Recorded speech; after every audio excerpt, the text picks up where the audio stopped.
Tempestade à vista. Vocês viram que eu coloquei aí, eu não estou fazendo nenhuma profecia, eu estou apenas fazendo uma pergunta. Há um ponto de interrogação aí. Para onde nós caminhamos? Nós sabemos para onde nós caminhamos à luz da palavra, mas quanto tempo ainda temos que estar nesse mundo, viver nessa realidade? Se por um lado a palavra de Deus não permita que nós estabeleçamos datas, por outro não dá para ignorar a hora que nós estamos vivendo. Nós estamos sim nos últimos dias e sabemos, nós sempre que citamos a expressão, lembramos que a palavra de Deus diz que os últimos dias, eles já têm 2000 anos. Desde a primeira vinda de Cristo até o dia que Ele voltar, nós estamos num período de tempo que a palavra de Deus chama de últimos dias. Mas é claro também que a cada dia que passa, nós estamos mais perto do último dia. Há irmãos, e hoje são poucos, irmãos os quais eu estimo, que eles acreditam, eles são chamados de pós-milenistas. Eles creem que haverá uma mudança nesse mundo, não por causa do homem, mas devido à ação do Evangelho por meio da igreja. Essa ação vai ser tão poderosa que esse mundo aqui, quando Cristo voltar, ele vai estar praticamente todo ele cristianizado. A influência do Evangelho será tão grande nesse mundo que muito do que nós vemos hoje não vai estar mais acontecendo por causa do Evangelho. Eu estimo esses irmãos, há homens de Deus que creem nesta interpretação, mas eu creio que eles estão equivocados. Não creio, e nós vamos ver alguns textos, que esse mundo vai melhorar. Nós cremos no poder do Evangelho, no poder transformador do Evangelho, mas eu creio que a palavra de Deus mostra, sim, que a cada dia haverá uma degradação deste mundo. Por quê? Porque o mundo, justamente, ele faz o que? Ele rejeita o Evangelho. Às vezes, eu me lembro, eu fui católico e eu olhava algumas pessoas, hoje eu entendo que muito disso é religiosidade, mas eu olhava algumas pessoas, os crentes e aos Bíblia, né? E havia respeito, havia uma certa reverência, tudo bem que fosse religiosa, mas isso nem isso mais existe hoje. O mundo rejeita de maneira escancarada a Deus, a palavra de Deus, blasfema com a maior naturalidade do Deus do universo. E esse mundo rejeita o Evangelho. E quando Cristo voltar para julgar os que o odeiam, vocês viram essa semana, pessoas chutando a Bíblia, na defesa da vida. Defesa da vida de quem? Né? Dos direitos de quem? Quando ele vier para julgar o mundo e para retirar dessa realidade aqueles que o amam, tudo vai ser transformado. Mas eu creio que até lá a palavra de Deus aponta para o caos total antes da paz. São muitas as passagens e uma delas é a que nós vamos examinar hoje um pouco. É 2 Timóteo, capítulo 3, os versos 1 a 5, em que o apóstolo Paulo, inspirado pelo Espírito Santo, escreveu sobre esse tempo. 2 Timóteo, capítulo 3, versos 1 a 5. Se você está com a sua Bíblia aí, ou um aplicativo que seja, acompanhe, mas eu vou projetar os textos aqui para que nós leiamos. Saiba disto, nos últimos dias sobrevirão tempos terríveis. Os homens serão egoístas, avarentos, presunçosos, arrogantes, blasfemos, desobedientes aos pais, ingratos, ímpios, sem amor pela família, irreconciliáveis, caluniadores, sem domínio próprio, cruéis, inimigos do bem, traidores, precipitados, soberbos, mais amantes dos prazeres do que amigos de Deus, tendo aparência de piedade, mas negando o seu poder. O que os crentes devem fazer com essas pessoas? Afaste-se também destes. Os últimos dias, novamente, começaram com a primeira vinda de Cristo, mas, é claro, haverá os últimos dos últimos.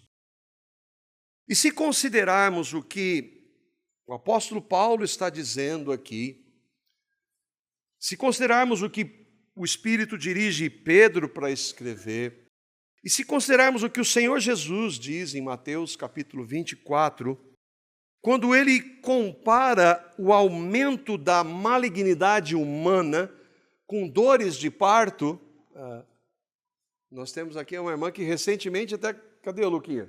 Está aí? Quanto estava? 4,300, né? 4,600 parto normal. Uau! Né?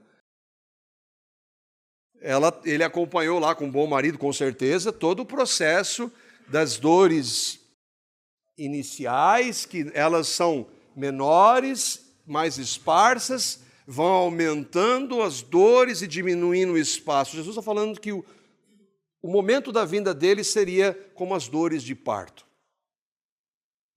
Então a gente pode concluir claramente que a maldade do homem, nós vamos dizer a maldade do homem, não é de Satanás, é a maldade do homem, ela chegaria a escalas que nós, os cristãos, aqueles que temem a Deus, jamais imaginariam. E eu não sei se vocês veem assim, mas hoje eu vejo uma notícia e falei, como é que chegou nesse nível? Como é que pôde chegar? Pois é, porque aí eu esqueço que a palavra de Deus diz, uma das doutrinas centrais e que a igreja evangélica perdeu, que o homem é absolutamente, totalmente depravado. O potencial que nós temos naturalmente para o mal, nós sequer imaginamos. E nós só não vamos até onde nós podemos porque Deus restringe. Deus não permite. Não é errado concluir, então, que vai haver uma escalada para o pecado quando nós estivermos perto dos últimos dias. Vamos ver o que Jesus diz, Mateus capítulo 24, versos 3, 4 e 12, que é o ponto desse multiplicar da iniquidade. Jesus está falando ali, os discípulos chegam para ele e perguntam quando que vai ser o fim do mundo. Eles fazem 3 perguntas em uma, e Jesus ele vai separar isso e vai explicar várias verdades, vários sinais que aconteceriam, que seriam o princípio das dores que nós estamos vendo desde a primeira vinda, mas que tem aumentado. E aí então o texto diz: no Monte das Oliveiras achava-se Jesus assentado quando se aproximaram dele os discípulos, em particular. Lembra, Jesus pregava para as multidões, mas verdades mesmo ele tinha que tratar com o seu povo, ele eram poucos. Dize-nos, eles perguntam, dize-nos quando sucederão estas coisas e que sinal, Senhor, haverá da tua vinda e da consumação do século, do fim do mundo? Ele lhes respondeu, ele vai dar vários sinais que mostram, ele vai dizer, isso não é o fim ainda. E aí então no versículo 12, saltando lá, ele diz, por se multiplicar a iniquidade, a maldade, a pecaminosidade, a malignidade humana, o amor se esfriará de quase todos. Teólogos tentam responder, que amor? Do que ele está falando? Nós não sabemos. Será que é o amor, inclusive, a relação entre ímpios, que de certa forma existe um amor? Será que é da igreja? Nós vamos ver Jesus falar do fim da igreja. Do que ele está falando? Nós não sabemos o que ele quer dizer especificamente aqui. O que está claro é que ele está dizendo que perto do fim, e com o passar dos dias, dos anos, a maldade se multiplicaria. E diante disso, e com base no que o Espírito Santo revela a Paulo lá em 2 Timóteo capítulo 3, eu gostaria de ver algumas manifestações desse multiplicar da iniquidade. 5 características, nós vamos ver todas do texto de 2 Coríntios, mas vamos ver algumas delas. Por que a gente trata disso? Porque a Bíblia trata, né, disso. Ela trata para nos alertar, e para mim, para você que cremos no Evangelho, para nós estarmos atentos ao que está acontecendo, não para determinar data, não para tentar acertar, isso já foi feito na história da igreja e muitos erraram, mas para que nós estejamos fortalecidos nele, porque uma hora essa tempestade vai chegar com toda a força e ela vem contra a igreja. O texto descreve, de 2 Timóteo, descreve o mundo sem Cristo. Ele diz que nos últimos dias sobrevirão tempos terríveis. É um mundo sem Deus. E que se opõe, não a algumas coisas, mas a tudo. Irmãos, entendamos. O mundo se opõe a tudo de Deus. Tudo que vem de Deus. Ah, mas tem muitas pessoas que acreditam em Deus e de outras religiões. Não, o Deus que elas acreditam existe, é falso. O Deus verdadeiro, o mundo se opõe. A igreja está no mundo. Entendamos, não nas práticas, mas a igreja está nessa realidade. Nós somos chamados para ser sal e luz nessa realidade. E aí, então, não é incomum que coisas desse mundo, infelizmente, entrem na igreja. E nós vamos ver como tem entrado. E algumas dessas características do mundo estão entre os evangélicos. Que características que a gente pode ver dos últimos dias que estão se intensificando? Primeiro é que a palavra diz que os homens serão avarentos.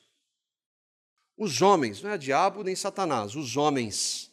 É claro que Satanás usa a nossa propensão, as concupiscências do nosso coração, mas ele só trabalha naquilo que nós já temos tendência. Ele desperta aquilo que nós temos tendência, a propensão. Os homens, a palavra de Deus diz, serão. E eles serão avarentos. O que é avareza? Avareza é amor e apego ao dinheiro, às riquezas. Bom, então aí você já pensa, então eu estou livre porque eu não sou rico, mas é ao dinheiro. Ao dinheiro, nós vamos ver, o texto diz que tem gente que não é rica, mas que ama o dinheiro. O amor ao dinheiro, os homens seriam cada vez mais avarentos. 1 Timóteo, capítulo 6, 9 a 10, esse texto é para você que não é rico. Para você que não é rico. Deve vir aí alguma palavra de prosperidade, uma confissão positiva que vai me trazer riqueza. Os que querem ficar ricos caem em tentação, em cilada e em muitas concupiscências, desejos maus, insensatos e perniciosos, as quais afogam os homens nessas tentações na ruína e perdição. Porque o amor ao dinheiro, isso não é uma força de expressão, não é uma hipérbole. O amor, e o mundo vive em função disso. O amor ao dinheiro é a raiz de toda espécie de males. Tudo tem por trás, não o dinheiro, mas o amor ao dinheiro. E alguns que se professam cristãos, nessa cobiça, se desviaram da fé e a si mesmos se atormentaram com muitas dores. O texto é claro. Ah, não, é para quem tem muito dinheiro. Não, o que é ficar rico? O que é querer ficar rico? Bom, aí varia de pessoa para cada pessoa. Varia. Eu não quero ficar rico como Bill Gates. É inatingível. Mas rico, talvez, como algum proprietário de grandes propriedades. Aí, eu quero. Eu não tenho nada, eu quero ter a minha casa e ter o meu carro. Isso pode ser querer ser rico. Deus é contra a riqueza? Não. Deus não é contra a riqueza. Agora, cristãos ricos devem ajudar muito mais do que os outros. Isso é claro. Quem tem muito tem que ajudar muito mesmo. Por isso que a palavra estabelece sabiamente em percentuais. Você sabe a história daquele... Eu já contei isso aqui há muito tempo, faz tempo que eu vou contar de novo. O pastor chegou e falou para o rapaz, membro da igreja, falou assim, pastor, eu estou com um problema muito sério.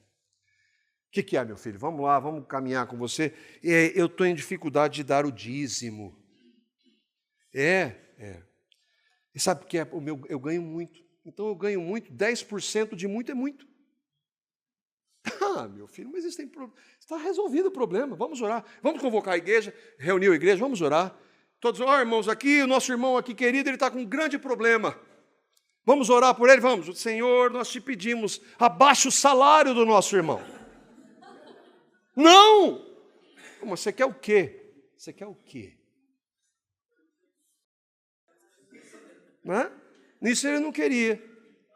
Mas a avareza, porque eu tenho que dar muito. O que você devolve? A palavra de Deus, que Deus, você sabia que o texto bíblico diz que é que Deus que dá a riqueza? Então se você dá, Deus dá muito, mas sou eu que trabalho. Não, quem deu condição para você trabalhar? Vocês e eu conhecemos muitas pessoas que trabalham muito e que não são ricas. O amor ao dinheiro é avareza. E Deus é contra a avareza, se Ele é. Os avarentos, você fala assim, os assassinos, os pedófilos não herdarão o reino de Deus. Os avarentos estão na mesma relação. Os que amam o dinheiro vai ser condenado por amor ao dinheiro. Sabe qual que é o problema do amor? A gente não vê. A gente vê o roubador, o adúltero, o mentiroso. A gente pega o avarento e não vê, mas Deus vê. Deus vê. O amor ao dinheiro é inesgotável. Eclesiastes capítulo 5, verso 10. Quem ama o dinheiro, jamais dele se farta. E quem ama a abundância, nunca se farta da renda. Eu conheço pessoas, a família, que amam dinheiro e nunca estão satisfeitos. Nunca. É como um dos membros da família Rockefeller, uma das famílias mais poderosas do mundo, perguntaram para ele quanto que basta. Ele falou assim, apenas $1 a mais. Aí ele ganhou $1 a mais. O que acontece? Mais $1. E nunca se satisfaz. Vamos ver na prática. Aqui, essa semana saiu aqui uma do mundo, né? Esse mundo. Bilionários dobram o patrimônio e pobreza cresce no mundo. A fortuna de bilionários do mundo cresceu 60% durante a pandemia. Eles estão ajudando todo mundo. Não, a pobreza cresce, a fome cresce. Ah, mas tem dinheiro no mundo que poderia ajudar todo mundo. Sim, tem dinheiro que poderia ajudar. Mas qual que é o problema? O problema não é o dinheiro. Vocês entendem? Não, existem os bilionários, eles têm condição de ajudar a acabar com a fome. Por que eles não fazem? Porque eles não têm coração para isso. O problema está no coração, não está no dinheiro. O problema está no amor, não está no dinheiro. Mas olha, se eu e vocês temos condições, pouco mais, não espiritualize isso. Invista no reino. Invista em apoiar a igreja, irmãos. Faça isso. Porque há aqueles pastores que pensam um pouquinho diferente. Esse pastor chama Joel Osteen. Olha o dinheiro que ele tem, 212 milhões de reais. E ele é um pregador. Esse cara chama Kanye West, se converteu. Quem conhece um pouco, a moçada talvez conhece a conversão desse indivíduo. Ele recebeu Kanye West para pregar na igreja dele. O que tem de evangelho? Absolutamente nada. Ele é um dos mais ricos do mundo. Mas você sabe onde estão os pastores mais ricos do mundo hoje? Na Suíça? Não, na África. Na África. Continente africano. Um dos mais pobres. Por quê? Porque eles defendem a teologia da prosperidade para eles. Milionários, vigaristas, picaretas. Por que eles fazem isso? Porque o amor ao dinheiro, nessa cobiça, alguns se desviaram. Não é que eles estavam, porque quem está genuinamente na fé, ainda que precisa ser alertado quanto ao seu amor ao dinheiro, ele nunca se desvia. Esses estavam na fé e se desviaram. Nunca creram coisa nenhuma. Se utilizaram da fé e da ganância. Esses são falsos líderes. Mas você sabe por que existem falsos líderes? Porque há pessoas que gostam de ouvi-los, que querem ouvi-los. 2 Timóteo, capítulo 4, versos 3 e 4. Lembra, nos últimos dias sobrevirão tempos terríveis, os homens serão assim, e agora Paulo vai dizer, haverá um tempo que não querem ouvir a verdade. Ninguém quer ouvir a verdade. Quer ouvir mentira. Quer encher o dinheiro de falso profeta, esperando que vai ganhar alguma coisa. Não vai. Além de tudo, é estupidez. Mas essas pessoas não são inocentes. As pessoas que estão ouvindo falsos profetas da teologia da prosperidade, entendamos, não são coitadinhas. Elas não estão sendo enganadas. Pelo menos é o que a palavra de Deus diz. Pois haverá um tempo em que não suportarão a sã doutrina, a pregação da palavra de Deus centrada no Evangelho, que tem um alvo, nos confrontar, nos tratar, moldar Cristo. As pessoas não querem mais ouvir da sã doutrina. E elas vão fazer o quê? Pelo contrário, elas vão cercar-se de mestres segundo as suas próprias cobiças, os seus desejos maus. E como que sentindo coceira nos ouvidos, sabe aquela coceira que você não consegue parar? Você não consegue, está coçando, você não consegue parar. Elas se recusarão, não quero ouvir. Verdade. Eu vou dar ouvido à fábula. Fábula é o que? É uma historinha que não é real. Entregando-se, vamos recusar a verdade, entregando-se a fábulas. É por isso que tem falso profeta da teologia da prosperidade, porque a maioria tem amor ao dinheiro. A maioria das pessoas que vão nesses pregadores da teologia da prosperidade são ricos? Não. Mas por que eles estão lá? Porque amam dinheiro. Porque amam dinheiro. Segunda característica, os homens serão blasfemos. Irmãos, é impressionante o que nós temos ouvido e o que a mídia tem feito cada vez mais com o nome do Deus do universo. As pessoas hoje não têm sequer medo de Deus. Medo de Deus. Blasfemar é insultar, ofender, dizer algo vil contra Deus. Contra Deus santo, 3 vezes santo. Nós já citamos e falamos várias vezes, eu e vocês não temos a menor ideia do que é a santidade de Deus. Nem mesmo o homem mais santo da história da igreja, antigo e novo, poderia ficar diante de Deus sem ser fulminado pela santidade dele.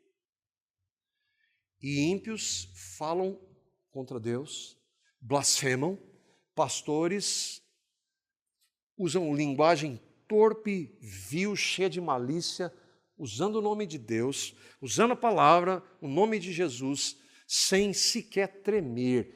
E eu, quando eu vejo isso, eu falo, meu Deus, esse cara não tem a noção do que ele está fazendo.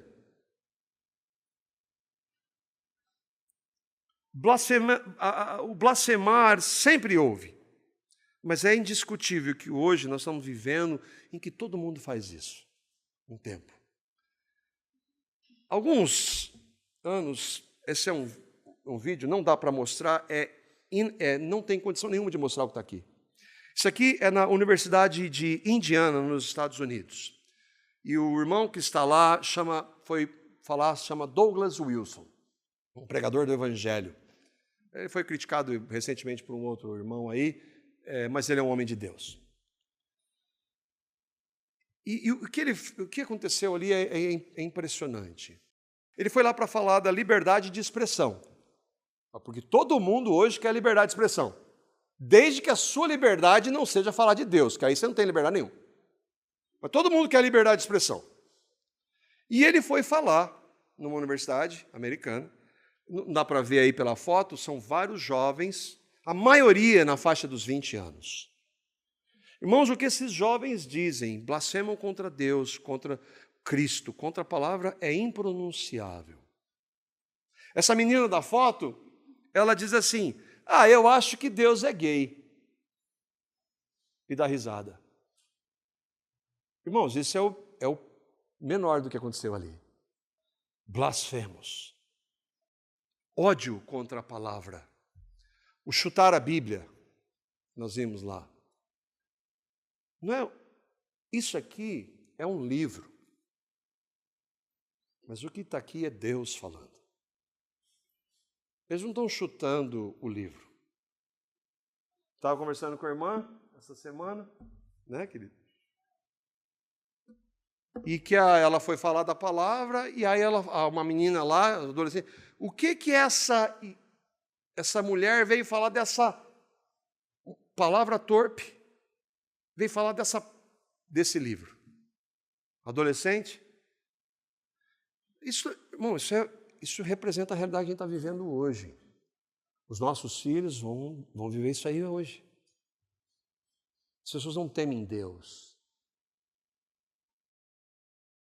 Não, mas que bom que Deus não é vingativo. Deus vinga, irmãos. Essa ideia de que Deus ele diz, e outra, ele não é para vocês, não, nós não fazemos. Ele diz, minha é a vingança. Agora imagina, a nossa vingança é destemperada, é fora de propósito, nós erramos, mas imagina estar diante de um Deus que se vinga. Não, isso não faz parte de discurso de falso profeta, mas a Bíblia diz isso. Terceira característica, e que eu e você jamais colocaríamos na lista de pecados graves, mas que Deus põe. Os homens serão desobedientes aos pais. Eu estou agora com o meu pequeno, hein? A natureza está ali, mas ele é desafiador. Ele desafia a autoridade. Não é porque ele está vivendo, porque ele não tem, pela graça de Deus, compreensão disso. Mas o que está acontecendo hoje? A criança pode fazer isso e o pai não pode falar nada. Disciplinar à luz da palavra que Deus disse, você não trata com vara o seu filho, você não está amando, a psicologia do inferno diz contra. Você não pode fazer isso. Se você não fizesse, eu e vocês, não estou falando de espancar, não estou falando de bater todas as vezes, mas vai haver necessidade de vara por amor, porque Deus faz isso comigo e com você, se cremos. Hoje se louva a rebeldia. Um dos rapazes que estava lá, eu sou rebelde contra essa instituição. O rapaz estava lá na universidade. Desobedientes aos pais. Não é de temer que este pecado esteja na mesma lista de cruéis. Cruel é uma pessoa que faz algo vil, tão maligno que você não consegue entender, mas está na mesma lista de desobediência aos pais. Está na mesma lista de Romanos 1, quando Paulo descreve inúmeros pecados, ele fala desobedientes aos pais. Mas a sociedade que é contrária à palavra de Deus, louva isso. Irmãos, desobediência aos pais é tão grave quanto o homicídio. Às vezes eu preciso lembrar lá em casa isso, para os meus filhos. Por quê? Porque eles estão numa cultura onde todo mundo desobedece. Eu não quero nem mais que chame como eu fazia com meu pai, de chamar de senhor, de senhora. Não precisa. Mas não há reverência, não há temor. Quer bater de frente com uma autoridade que Deus estabeleceu e que faz um dos 10 mandamentos. A palavra de Deus tem mais de 600 mandamentos, mas Deus, nos 10, Ele colocou o quarto lá: honra o teu pai e a tua mãe. Isso será que é sério para Ele ou não? É claro que é. Mas essa sociedade contrária a Deus quer bater de frente com isso. Nós estamos numa sociedade patriarcal. Quando você ouvir alguém dizer isso é um discurso do inferno. É claro que nós estamos sim. E graças a Deus por isso. Porque foi Ele que criou assim. Desrespeito, a ofensa, a desobediência aos pais são expressões absolutamente claras, não da desobediência ao pai, mas da rebelião contra Deus. O que é a rebelião contra Deus? 1 Samuel, capítulo 15, versículo 23. Olha como Deus considera a rebeldia. É claro que a questão da rebeldia ela se aplica em várias áreas, mas nessa, então, que é louvada hoje na sociedade. Olha o que Deus diz em sua palavra, porque a rebelião é como o pecado de feitiçaria. A obstinação é como idolatria e culto a ídolos do lar. Mas essa sociedade não quer autoridade, por isso que agora, volta e meia, os professores têm medo agora de aluno. Eu não posso falar mais nada, não posso corrigir. Em alguns níveis, o professor apanha. Eu estou falando em algum outro lugar, alguma realidade? Não. Vivemos um tempo em que a rebeldia contra as autoridades é louvada. O gravíssimo pecado da desobediência e desrespeito agora é uma doença e chama-se transtorno do comportamento disruptivo. O meu filho desobedeceu. Eu falei: Davi, não faça isso. Ele vai lá e faz. Ele tem transtorno de comportamento. Não, o remédio, eu tenho remédio para isso.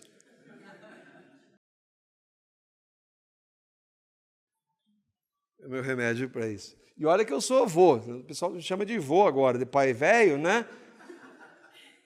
Não, ele tem pecado no coração dele e que precisa ser disciplinado por amor e porque eu amo, pode ser o PhD em que for, eu vou disciplinar meu filho porque eu amo.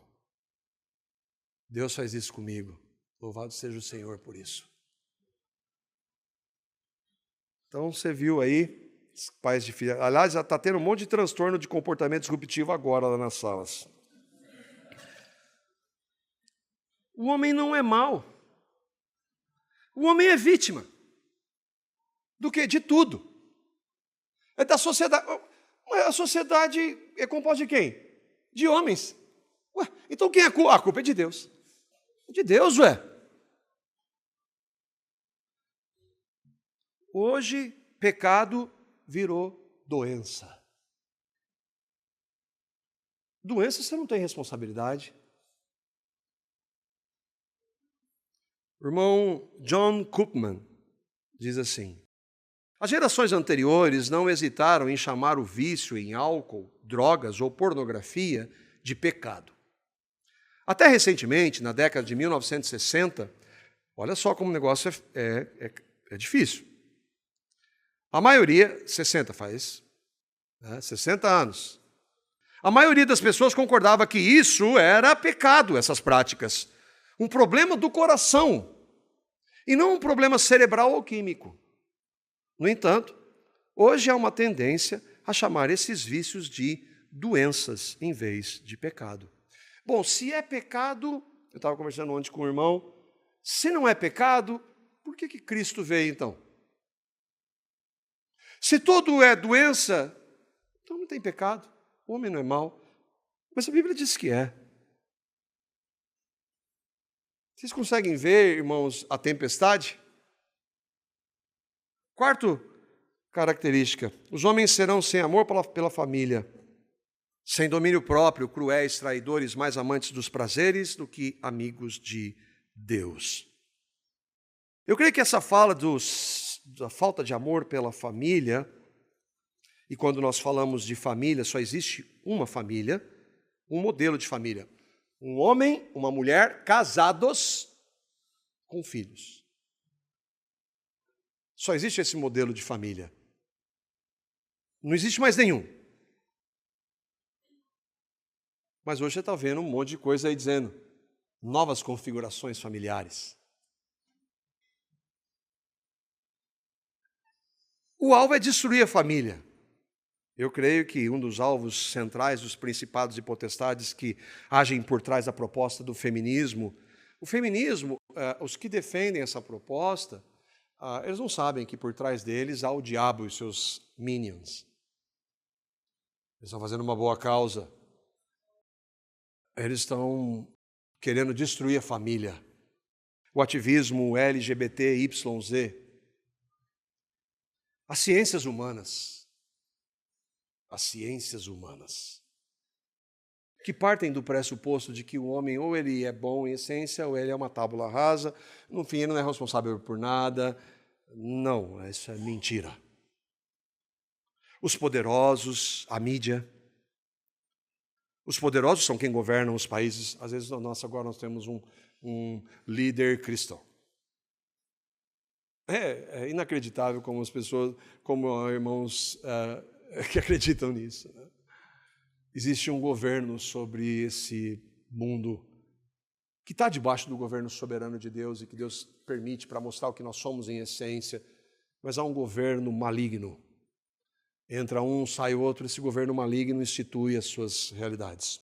A proposta LGBT, ela não está aliada à esquerda, à ideologia de esquerda, ela está em qualquer lugar hoje. Isso não tem nada a ver com esquerda. A esquerda é uma desgraça? Claro que é uma desgraça. Suas propostas, sim. Não tem nada a ver. Direita e esquerda, isso aí vai solapar essa realidade. Mas a gente não. Isso é de esquerda. Mas tem várias gente de direita que quando convém, por causa do dinheiro, vai mudar a sua opinião. Escreva aí. Esses movimentos, tudo isso é porque eles são cruéis, traidores, amantes do pecado. E por serem cruéis e amantes do pecado, eles querem dizimar a família instituída por Deus. De que forma? De todas elas. Filmes, novelas, notícias, as ciências humanas, como eu disse. Hoje nenhuma ciência humana pode orientar um homem que tem lutas contra um pecado.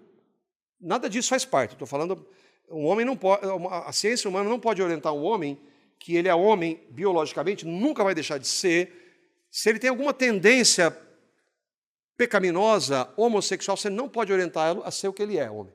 Você pode dizer o contrário, mas dizer o que ele é, você não pode. As ciências humanas não permitem isso. A minha esposa é psicóloga. Ela está preocupada agora. Mas isso já vem de tempos em tempos. Vai chegar uma hora, num consultório de um psicólogo cristão e na igreja, que você não pode falar isso aí, que você é homofóbico. Você vai para a cadeia. Você não pode dizer a verdade. Você não pode dizer para uma criatura criada à imagem e semelhança de Deus que ela é aquilo que Deus criou. Porque as ciências humanas dizem o contrário. Todos eles aderiram, os grandes bancos, as grandes empresas, à proposta maligna, feminista e do ativismo gay. Hoje, essa semana, nós vimos se é legal ou não, ou se é direito ou não, uma mulher assassinar o seu filho no seu ventre. Se é legal ou não, se é direito ou não uma mulher matar um filho no seu ventre. Todo mundo que defende isso, inclusive essa mulher que defende isso, quando ela o fizer, todo mundo que defende não vai estar com ela quando ela sofrer porque ela fez isso. Ela defende mas ela vai sofrer o resto da vida por causa disso. Mas essas pessoas não estão preocupadas em amor. O discurso de amor é mentira. Tudo isso. E aqui algumas imagens. Eu falando da mídia, da poder, das ciências. Olha aí. Relacionamento. O que é um trisal? Orgia virou relacionamento. Sodomia virou relacionamento. Vocês acompanharam dessa? Quando eu era pequenininho, puxa, que legalzinho. Toy Story. Um dos brinquedinhos do Andy era o Buzz. No desenho do Buzz, tem duas mulheres se beijando. A Disney, o alvo deles, disseminar isso. Doutrinar os nossos filhos. As empresas, todos os grandes bancos defendem. Todas as grandes empresas têm um alvo, doutrinar nosso mundo com essa proposta. As ciências humanas, Conselho Regional de Psicologia do Paraná. Guia de orientação para os psicólogos sobre gêneros e sexualidade. Peraí, já está errado aí. Gênero e sexo é a mesma coisa. Não faça essa distinção, mas já tem para eles. E aí você vai ver a pauta, o que eles não podem dizer. O que eles não podem falar. Corre o risco de deixar de ser quem é, de ser profissional. É? E daí? A quinta, os homens terão aparência de piedade. Aparência de piedade, mas negarão o seu poder. Aparência de piedade é a religiosidade. E aqui está falando de falsos cristãos. E está falando de falsos líderes. E de falsos pastores. Essa semana eu estava ouvindo alguns desses falsos pastores. Perguntado por um pastor batista sobre o aborto, ele diz, a lei no Brasil permite. Isso aí é um caso passado. A lei no Brasil permite. E daí que a lei do Brasil permite que se mate criança? E daí? Ele não está preocupado em revogar essa lei e ir atrás. Ele é pastor batista. E se diz reformado. Ah, mas a minha igreja é contra. Mas espera aí, não existe essa dicotomia igreja-mundo. Isso não existe. Se é cristão, qualquer lugar. Ele acha que o casamento civil entre homossexuais não há problema. Espera aí, casamento é entre homem e uma mulher, é instituído por Deus, então não existe casamento civil. Não existe isso aí. A união está... Põe o nome que quiser, mas não põe o nome de casamento nisso aí, porque isso não é casamento. Isso é pecado. Se eles quiserem legalizar o pecado, que eles façam, mas não coloca o nome de casamento. Mas o pastor, politicamente correto, chama. Em nome do amor, em nome da tolerância. Amor para com quem? Outro batista, fui ver a pregação dele, fazia tempo que eu não via. Vamos ver como é que ele está. E continua do mesmo jeito, está pior. Condenando a moralidade. E ele disse com essas palavras, Jesus nunca condenou ninguém. Um ex-pastor presbiteriano, que hoje ele é da graça, ele defende o divórcio por qualquer razão. Diz a casais que não tenham filhos, se eles não sabem, não tenha filho não. Diz a namorados que façam sexo, junto com um monte de palavra torpe, impronunciável para um ímpio. Eles são pastores evangélicos. Não citei desses nenhum neopentecostal. Um assembleano que é cheio de moralidade. Aí você tem o extremo, o libertino e o cheio de moralidade. Ele é cheio de moralidade. E ele chama político corrupto, declaradamente corrupto, a falar no púlpito da igreja dele.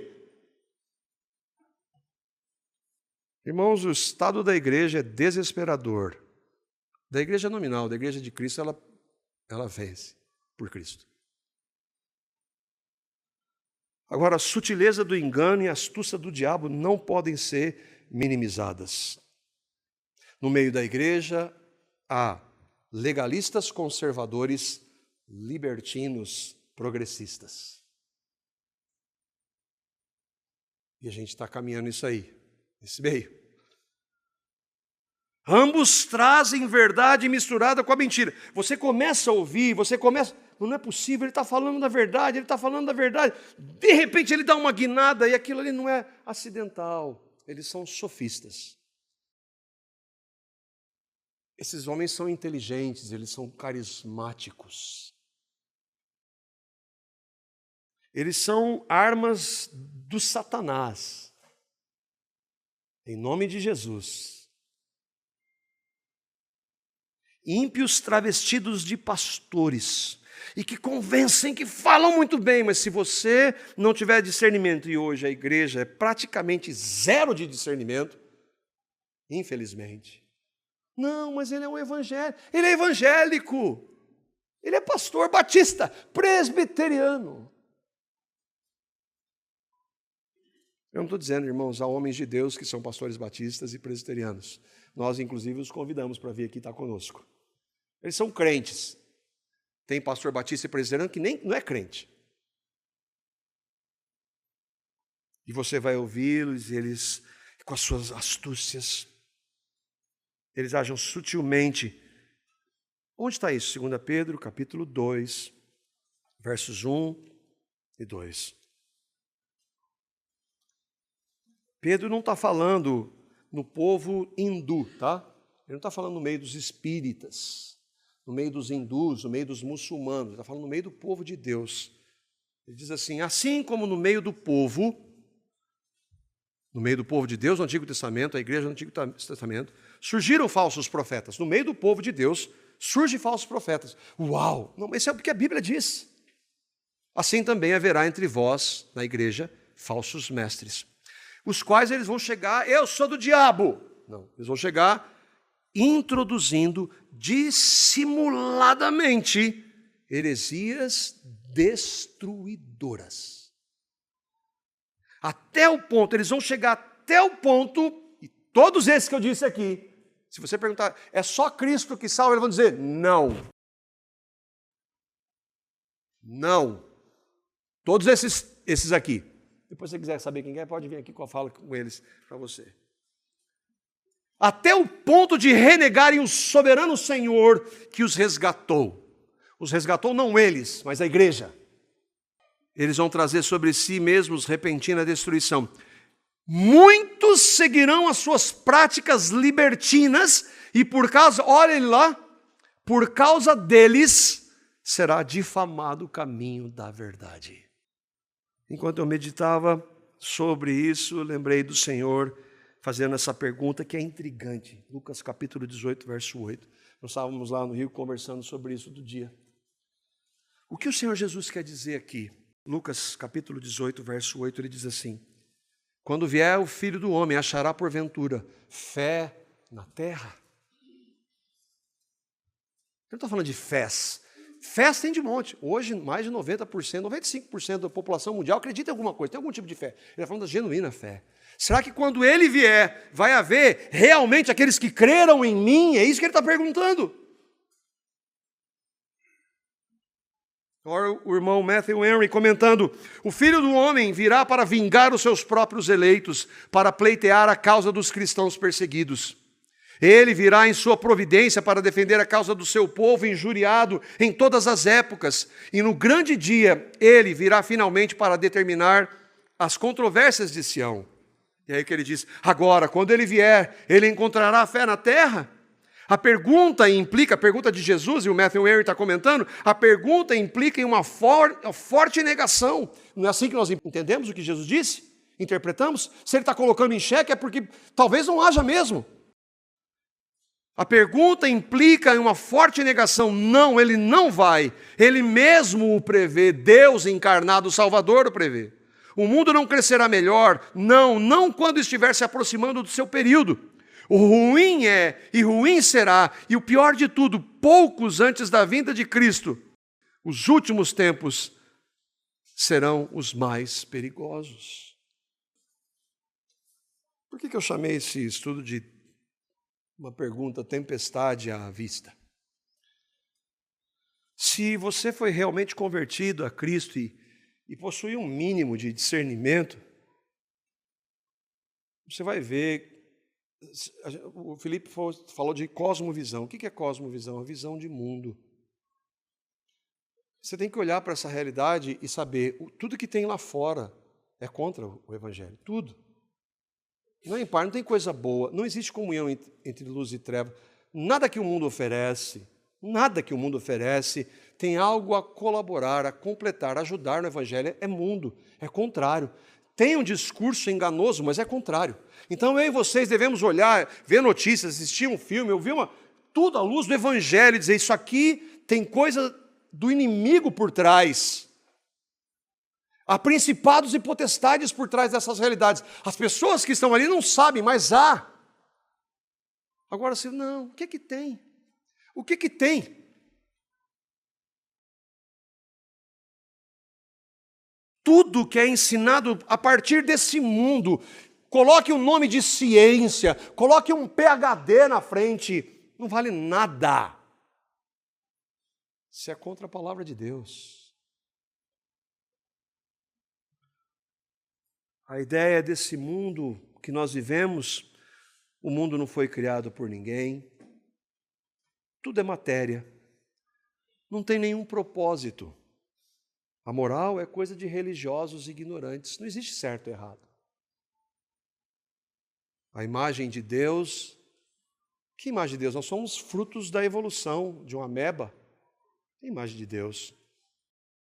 Homens podem ser mulheres, mulheres podem ser homens. Um casal não é mais um homem e uma mulher. O homem pode se casar com outro homem, com 2 mulheres, 3 mulheres, pode fazer o que quiser. Eles chamam isso de poliamor.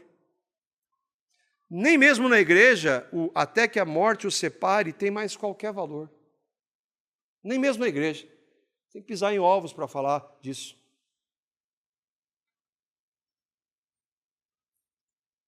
Em um mundo em que pecados são doenças, todo mundo pode ser rebelde, inclusive os filhos contra seus pais, eles têm uma doença. Deus é blasfemado a todo momento, de todas as formas, por todo mundo. Ser evangélico é ser qualquer coisa. O que significa? Sei lá o que significa ser evangélico. Agora, se eu e vocês formos de verdade convertidos a Cristo, nós não vamos concordar com nada disso. É claro, eu não vou brigar com ninguém. Eu vou dizer a verdade em amor, graça e misericórdia, mas é a verdade que liberta. É óbvio que você não vai ser aceito nessa sociedade. O mundo odeia Cristo, odeia os cristãos. Quem ama Cristo não pode amar o mundo. Você vai ser, muito pelo contrário, cada vez mais odiado. Se você é aceito pelas pessoas do mundo, naturalmente, em tudo que você faz, você não foi convertido a Cristo. Se tudo que você faz é igual o teu amigo, o teu parente ímpio faz e está tudo bem, você não foi convertido a Cristo. Você é um evangélico. E não importa, entenda, não importa que se você responder tudo com graça, amor e misericórdia, se você amassa as pessoas como aquele homem foi cheio do Espírito Santo, aquele irmão Douglas Wilson, 1h30, a gente blasfemando, xingando o Senhor, e eu ofendendo o Senhor, e ele, numa temperança que eu nunca vi, respondendo a cada pergunta centrada no Evangelho. Mesmo assim, aquelas pessoas continuaram odiando. Não é como nós agimos, não é a ideia da tolerância, da intolerância, não é esse o problema. O problema é o que nós cremos. Você sempre vai ser intolerante para o mundo. O mundo é contra aqueles que realmente creram no Evangelho. Você creu no Evangelho. Você tem certeza absoluta, por favor. Não acho que você está, pela graça de Deus, você está numa igreja que prega o Evangelho. Mas o fato de você estar numa igreja que prega o Evangelho não faz de você um evangélico de verdade. Houve um momento na sua vida em que você se arrependeu dos seus pecados. Que você ouviu que você é um pecador. Em atos, em pensamentos, em falas, em tudo que você faz. E que você não pode agradar a Deus nesse estado. Mas aí você ouviu que Deus amou pecadores, como todos esses que nós vimos, e como você, que é igualzinho a eles, eu e vocês. Mas então você creu no que Cristo fez por amor e de graça, e então pela ação do Espírito soberano você se arrependeu. Senhor, tem misericórdia, eu sou um pecador. Mas a tua palavra diz que o Senhor me amou e deu seu Filho, e se eu crer nele, eu recebo vida nova, vida eterna. Eu creio em Cristo, você creu. Você se arrependeu. Você o recebeu como Salvador e Senhor. Você creu que quando Ele morreu naquela cruz, Ele não somente morreu por você, mas Ele fez você morrer. E a cada dia Ele quer que você morra cada vez mais, para que a vida dEle se manifeste. Você creu em Cristo. Porque se você não creu em Cristo, nada disso aqui serve, você vai adotar isso. Você não vai ter sabedoria para lidar com aqueles que se opõem, com graça, amor e misericórdia. Você crê no Evangelho, então ouça o que Jesus tem a dizer para mim e para você diante da tempestade. Mateus capítulo 24, versos 12 a 13. Lembra do multiplicar a iniquidade? O amor de muitos se esfriar. E eu e você, se cremos no Evangelho, o que nós devemos fazer? O que o Senhor espera que nós façamos? Por se multiplicar a iniquidade, o amor se esfriará de quase todos. Aquele, porém, que perseverar até o fim, esse é salvo. Aquele que creu em Cristo vai perseverar. Há muitos falsos profetas hoje, evangélicos, pastores, que abandonaram porque nunca creram. Um dia eles pregaram a graça, pregaram de verdade, mas Judas também pregou o Evangelho, sabia? Judas Iscariotes pregou o Evangelho. Nunca creu. Desde o início era filho da perdição. Jesus está dizendo para nós hoje, perseverar. E perseverar, ninguém persevera quando está tudo bom. Se está tudo bom, não precisa perseverar. Perseverar é enfrentar o mal, a dor e o sofrimento e continuar crendo sem negar a Cristo por amor a Ele, porque Ele nos amou primeiro. Não tem a ver com religião, não tem a ver com doutrinas, tem a ver com amor a uma pessoa, a 3 pessoas, ao Deus Trino. Jesus disse isso lá para os discípulos. E aí então, anos mais tarde, ele vai dizer isso para uma igreja que iria enfrentar isso. É o último texto. Apocalipse, capítulo 2, verso 10, diz assim. É Jesus que está dizendo para uma igreja que estava sofrendo. Vocês vão ser prósperos, vocês não vão ficar doentes. Determinem a vitória. Olha o que Jesus disse. Jesus, ressurreto. Todos os outros já morreram por causa dele, só está João vivo. João está escrevendo isso aqui para uma igreja, uma das 7 igrejas. Ele diz, Jesus está dizendo, não temas as coisas que têm que sofrer. Vocês estão sofrendo por amor a mim, não temam. Quer dizer, Senhor, que o Senhor vai nos livrar? Eis que o diabo está para lançar em prisão alguns de vós. O diabo vai fazer isso, é meu instrumento. O diabo vai fazer isso debaixo do meu governo. Ou Deus pode evitar o diabo agir? Pode ou não? Lutero disse até o diabo de Deus. Para ser dispostos à prova, postos à prova. Vocês vão ser provados. Se vocês creem mesmo em mim. Mas, Senhor, eu quero ver se vocês creem mesmo em mim. Então pelo menos vai ser essa provação de 10 dias e tudo vai ficar bem. Vocês serão postos à prova, tereis tribulação de 10 dias. Ser fiel até a morte. Vocês vão ter 10 dias de tribulação e depois vocês vão morrer. Eu dar-te-ei a coroa da vida.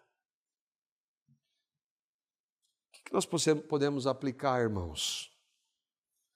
Só tem uma aplicação, que o Senhor, aquele que nos amou até a morte, nos conceda a graça de amá-lo até a morte. É só pela graça. É só pelo poder do Evangelho que alguém persevera. Ninguém bate no peito, isso eu nunca fiz, isso eu nunca falei. Não, é a graça de Deus. É a graça de Deus do início ao fim. Que Ele faça isso comigo e com você, por amor a Ele. por amor a Ele.